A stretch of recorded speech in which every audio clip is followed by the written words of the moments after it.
الشیطان الرجیم بسم اللہ الرحمن الرحیم اعد اللہ لهم جنات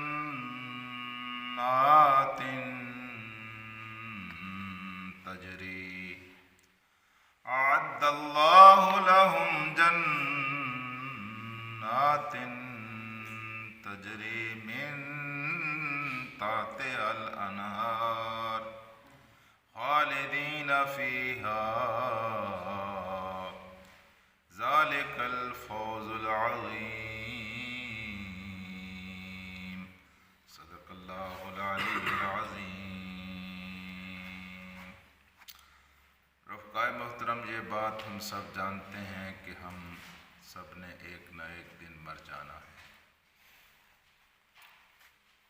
اور یہ بات بھی ہم جانتے ہیں کہ ہم مسلمانوں کا عقیدہ یہ ہے کہ مرنے کے بعد ہی اصل پتہ چلے گا کہ ہم کامیاب لوگ ہیں یا ہم ناکام لوگ ہیں۔ اگر مرنے کے بعد ہمیں وہ قبر نصیب ہوتی ہے جو جنت کے باغ کی طرح خوبصورت ہے، حسین ہے، مرنے کے بعد قبر میں منکر نکیر کے سوال و جوابات آسان ہوتے ہیں، اور مرنے کے بعد حضور کریم صلی اللہ علیہ وآلہ وسلم کی شفاعت کے ہم مستحق ٹھہرتے ہیں، اور مرنے کے بعد اگر ہمیں اللہ کا دیدار نصیب ہوتا ہے اور جنت میں پہنچ جاتے ہیں تو ہم کامیاب ہیں۔ اگر کوئی معاملہ اس کے برعکس ہے، چاہے ہم نے دنیا کی زندگی جتنی شاندار گزاری ہو، جتنی کامیابیوں کے ساتھ گزاری ہو، خوشیوں اور خوشحالیوں کے ساتھ گزاری ہو، تو سچی بات یہ ہے کہ ہم کامیاب نہیں ہیں، ہم ناکام ہیں۔ یہ صحابہ کرام رضی اللہ تعالی عنہ یہ خوش نصیب لوگ ہیں کہ اللہ تبارک و تعالی نے ان کی زندگیوں کو دیکھ کر اور پھر اللہ تبارک و تعالی نے ان کے مستقبل کے بارے میں قرآن حکیم میں ایک فتوے کے انداز میں کچھ باتیں کہی ہیں، اور ان میں ایک بات یہ بھی ہے کہ مرنے کے بعد اللہ تعالیٰ ان کو جنتیں عطا فرمائے گا، اللہ تعالیٰ ان کو اپنی کامیابیوں سے، اپنی رضاؤں سے نوازے گا اور ان کو جنتیں عطا کرے گا۔ یہ گویا صحابہ کرام کی خوش نصیبی اور کامیابی کی ایک بہت بڑی دلیل ہے۔ کل ہم نے حضرت عثمان کا تذکرہ سنا اور پڑھا تھا اسی آیت کی تفسیر و تشریح میں۔ آپ اندازہ لگائیں کہ حضور کریم صلی اللہ علیہ وآلہ وسلم صحابہ کرام کے بارے میں کتنے حساس اور کس قدر حساس تھے۔ حضور پاک صلی اللہ علیہ وسلم نے کسی کی نماز جنازہ پڑھانے سے انکار کبھی نہیں کیا، لیکن ایک جنازہ آیا اور جب وہ حضور کریم صلی اللہ علیہ وسلم کے سامنے آیا تو آپ نے فرمایا کہ میں اس کا جنازہ نہیں پڑھوں گا، اور آپ نے اس کا جنازہ نہیں پڑھایا۔ بعد میں کسی نے پوچھا کہ آپ تو کسی کا جنازہ پڑھانے سے انکار نہیں کرتے، آپ نے اس کا جنازہ کیوں نہیں پڑھایا؟ تو آپ نے فرمایا مجھے معلوم ہوا ہے کہ یہ حضرت عثمان کو برا بھلا کہتا تھا اور ان کی مذمت کرتا تھا اور ان کے اوپر تنقید کرتا تھا، اس لیے میں محمد رسول اللہ نے اس کے جنازہ پڑھانے کو جائز اور مناسب نہیں سمجھا۔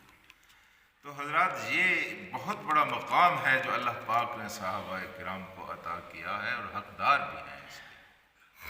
آج جو لاکھوں اربوں لوگ مسلمان ہیں، ٹھیک ہے محمد رسول اللہ صلی اللہ علیہ وسلم نے ایک امانت پہنچائی ہے، لیکن یہ امانت انہی کے توسط اور ان کے ذریعے سے ہم تک پہنچی ہے، تبھی ہزاروں لاکھوں اربوں لوگ دل میں یہ امیدیں لگائے پھرتے ہیں کہ مرنے کے بعد ہمیں جنت ملے گی، حضور کریم صلی اللہ علیہ وسلم کی شفاعت ملے گی، یہ ان کا احسان۔ تو اللہ پاک نے ان صحابہ کرام کے بارے میں اعد لہم، اللہ تعالیٰ اعد اللہ تعالیٰ نے تو تیار کر رکھا ہے، یہ تو ابھی پہنچے نہیں ہیں لیکن اللہ نے پہلے تیار کر رکھا ہے، اللہ پاک نے تیار کر لیا ہے لہم، ان کے لیے، اللہ نے ان کے لیے تیار کر لیا ہے. کس چیز کو تیار کر لیا ہے؟ جنات، جنتوں کو تیار کر لیا ہے، باغات کو تیار کر لیا ہے. تجری من تحتها الانہار، وہ جنتیں اور وہ باغات جن کے نیچے نہریں بہ رہی ہوں. عرب کی سرزمین پانی کی محتاج سرزمین تھی، اور وہ ٹکڑے زمین کے انتہائی خوش نصیب اور ان کے مالکان انتہائی خوش نصیب تصور ہوتے تھے کہ جس باغ کے اندر کنواں ہو وہاں ندیاں بہنے کا تو تصور بھی نہیں تھا، پانی کی قلت تھی. لیکن اگر کوئی خوبصورت سے خوبصورت منظر کا تصور ہو سکتا تھا تو وہ یہی ہو سکتا تھا کہ سرسبز و شاداب باغات ہوں، اناروں کے، کھجوروں کے، ہاں جی، تو ان کے نیچے نہریں بہہ رہی ہوں. جی یہ زبردست تصور تھا. تو قرآن حکیم نے اعمال کی جزا کے سلسلے میں انسان کو سمجھانے کے لیے جو مناظر پیش کیے ہیں ان میں ایک منظر یہ بھی ہے. باقی وہ کیسا ہوگا یہ کوئی تصور نہ کرے کہ دنیا کے باغوں کی طرح کوئی باغ ہوگا اس کے نیچے نہریں بہہ رہی ہوں گی. تصور بھی نہیں کر سکتے کہ وہ کتنے خوبصورت باغات ہوں گے اور کتنی خوبصورت وہاں ماحول ہوگا اور کتنی عیش و عشرت کی وہ زندگی ہوگی. تو اللہ پاک نے فرمایا ہے کہ اللہ پاک نے تو ان کے لیے تیار کر رکھا ہے، تیار ہو گئی ہیں. کیا تیار ہو گئی ہیں؟ جنات، باغات تیار. ایک باغ نہیں، باغوں کے باغات تیار ہو گئے. وہ باغات تجری جاری ہیں من تحتہا، جن کے نیچے الانہار نہریں. ایک نہر نہیں، کئی نہریں. پانی کی نہر، دودھ کی نہر، شہد کی نہر. اور پکڑے اللہ پاک وہاں کیا کیا انسان کو کھلائے اور پلائے گا. خالدین فیہا. اور پھر یہ دوسری بڑی بشارت ہے، جھوم جائے انسان اس بشارت پر کہ وہ اس زبردست اور قابل رشک مقام پر ایک دو دن کے لیے نہیں رہیں گے، ہمیشہ ہمیشہ کے لیے رہیں گے، مستقلاً یہاں وہاں رہیں گے.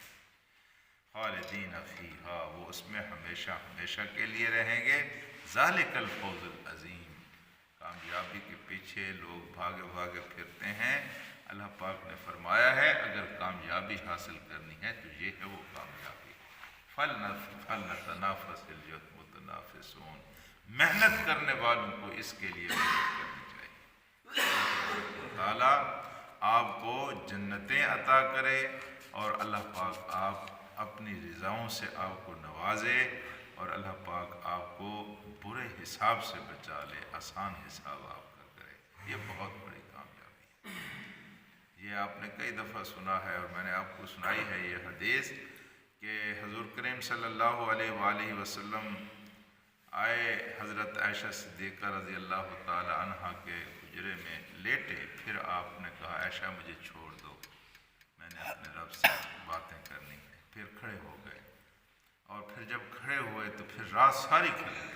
اندازہ لگائیں، ذرا کھڑے ہو کر اندازہ لگائیں. باتوں سے تو اندازہ نہیں لگایا جا سکتا کہ رات کو کھڑے ہونا اور گھنٹے کے لیے کھڑے ہونا، 2 گھنٹے کے لیے کھڑے ہونا. ایک لمبا قیام آپ نے فرمایا، لیکن یہ سارا قیام آپ کا اس طرح تھا کہ آپ روتے رہے اور اللہ سے دعا کرتے رہے. اور دعا ایک ہی تھی کہ اللہ محاسبنی حسابا یسیرا، اے اللہ میرے حساب کو آسان بنانا.